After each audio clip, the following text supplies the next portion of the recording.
Anh Trinh.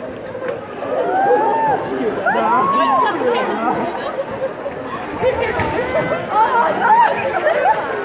I can't see your credit. Oh my god! Oh my god! Breathe my bag.